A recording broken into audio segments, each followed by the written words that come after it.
Some said that Ferguson gave up sailoring because he was tired of the sea. Some said it was because he loved a woman.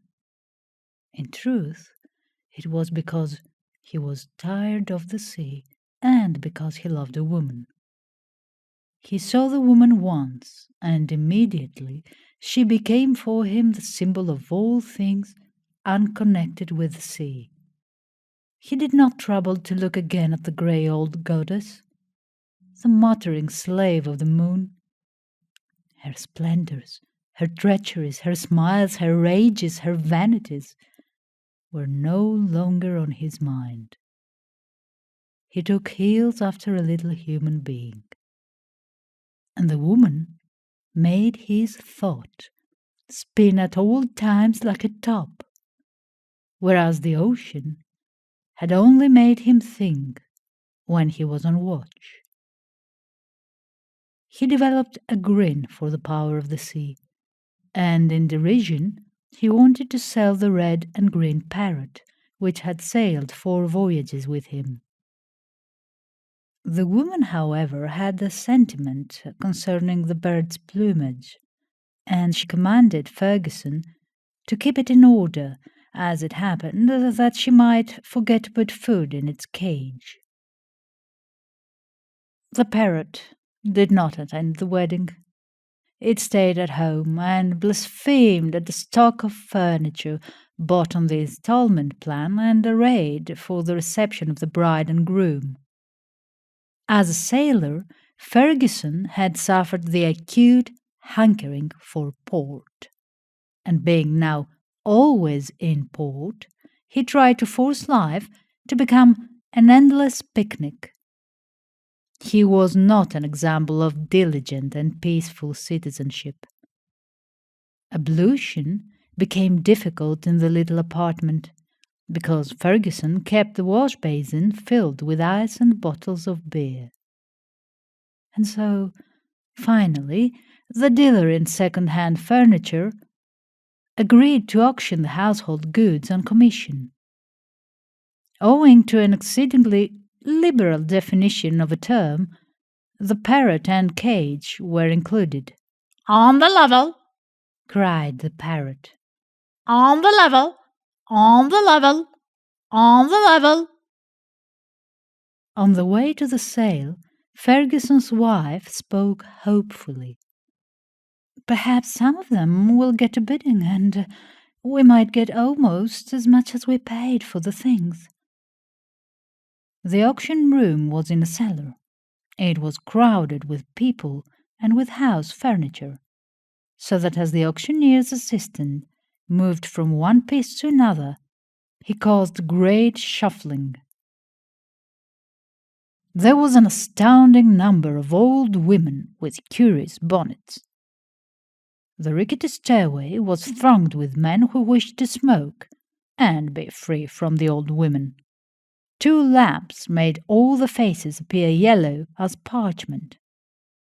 Incidentally, they could impart a lustre of value to very poor furniture.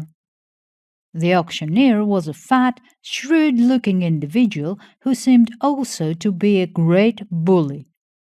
The assistant was the most imperturbable of beings, moving with the dignity of an image on rollers. As the Fergusons forced their way down the stairway, the assistant roared, "Number 21! "Number 21!" cried the auctioneer. "Number 21! A fine new handsome bureau, $2, $2 bid, 2.5, 2.5, 3 is a bid, $4. A fine new handsome bureau for $4, $4, $4, $4, sold at $4, on the level!" cried the parrot, muffled somewhere among furniture and carpets. "On the level! On the level!" Everyone tittered. Mrs. Ferguson had turned pale and gripped her husband's arm. "Jim, did you hear? The bureau? $4? Ferguson glowered at her with the swift brutality of a man afraid of a scene. "Shut up, can't you?" Mrs. Ferguson took a seat upon the steps, and hidden there by the thick ranks of men, she began to softly sob. Through her tears appeared the yellowish mist of the lamplight, streaming about the monstrous shadows of the spectators. From time to time, these latter whispered eagerly, "See, that went cheap." In fact, when anything was bought at a particularly low price, a murmur of admiration arose for the successful bidder. The bedstead was sold for $2, the mattress and springs for $1.60. This figure seemed to go through the woman's heart. There was derision in the sound of it. She bowed her head in her hands. "Oh, God, $1.60! Oh, God, $1.60!" The parrot was evidently under heaps of carpet, but the dauntless bird still raised the cry, "On the level!" Some of the men near Mrs. Ferguson moved timidly away upon hearing her low sobs. They perfectly understood that a woman in tears is formidable. The shrill voice went like a hammer, beat and beat upon the woman's heart. An odor of varnish, of the dust of old carpets, assailed her and seemed to possess a sinister meaning. The golden haze from the 2 lamps was an atmosphere of shame, sorrow, greed. But it was when the parrot called that the terror of the place and of the eyes of the people arose in her so strongly that she could not have lifted her head any more than if her neck had been of iron. At last came the parrot's turn.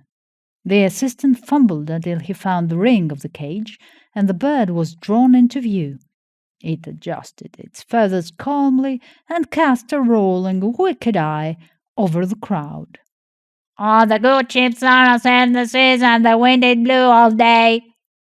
This was the part of a ballad which Ferguson had tried to teach it. With a singular audacity and scorn, the parrot bawled these lines at the auctioneer as if it considered them to bear some particular insult. The throng in the cellar burst into laughter. The auctioneer attempted to start the bidding, and the parrot interrupted with a repetition of the lines. It swaggered to and fro on its perch and gazed at the faces of the crowd with so much rowdy understanding and derision that even the auctioneer could not confront it. The auction was brought to a halt. A wild hilarity developed, and everyone gave jeering advice. Ferguson looked down at his wife and groaned. She had cowered against the wall, hiding her face. He touched her shoulder, and she arose. They sneaked softly up the stairs with heads bowed. Out in the street, Ferguson gripped his fists and said, "Oh, but wouldn't I like to strangle it?" His wife cried in a voice of wild grief, It made us a laughing stock in front of all that crowd." For the auctioning of their household goods, the sale of their home, this financial calamity lost its power in the presence of the social shame contained in the crowd's laughter. You've been listening to The Auction, a story written by Stephen Crane, read by Naya Nomikou. The assistant was the most imperturbable "On the level!"